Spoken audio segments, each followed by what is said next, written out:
Hi Adele, this is Kelsey, and I wanted to comment on your discussion board post because I found it to be intriguing. You had provided this definition of the soul and then started your theological position by stating that you believe the soul is immortal and we can be reborn. So, in going along this and reading, I did not identify you as being a Christian belief, just in the statement of, being reborn and all these statements. And then as you continued on and you had discussed further some of your theological position, it made sense as to, what you were saying, and why you have that belief. And so I really appreciate that thought. Um, I also wanted to ask, because you had said you're a fourth generation Christian, and that you were raised, or you are part of a non-denominational Christian church. And so I just wanted to inquire on, have you reached out or have you looked at other, religions or churches, maybe not necessarily religions, but different churches or means or different things, through that really ensures that these are the values and beliefs you hold? Or is it something that was just inherited and passed down through the generations to you, to where you felt like, no, this is who I am and my belonging?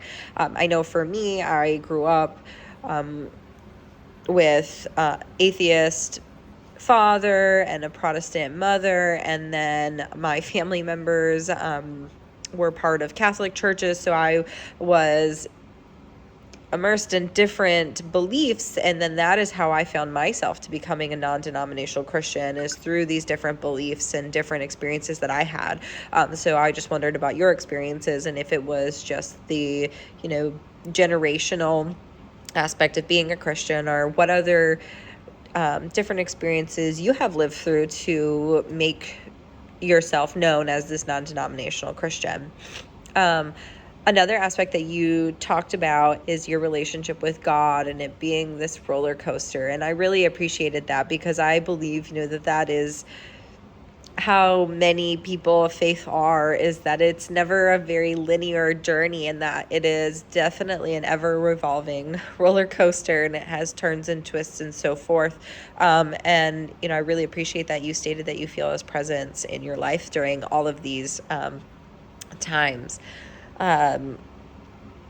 So the other thing that you had talked about was your psychological position, of subscribing to no judgment, and taking strengths. And I wondered if there was one specific theory that you pull from, or are you really discussing more of a multifaceted, multi-theoretical approach? Because you did not necessarily identify one thing or state it. You had just kind of said that there are many different branches to help. I pull from a more multi-theoretical approach, because I don't believe it's a one-size-fits-all in therapy or in my clinical experience. And so I was wondering if that is what you're also stating. And if so, is there one that you pull from more than the other? Or do you feel like there is really a good balance between all of these different approaches that you use? And then my last thing for you, I would challenge you to, ensure that you are following the questions on there, as I did notice that you did not have the lists of the different religious symbols identified in your discussion board. I know I can sometimes miss seeing things too, and so I just want to ensure, that you did see that and are awarded any opportunity that you might want to go through and update that. So again, I thank you for your post. It was very insightful to read. I enjoyed it, and I wish you nothing but the best.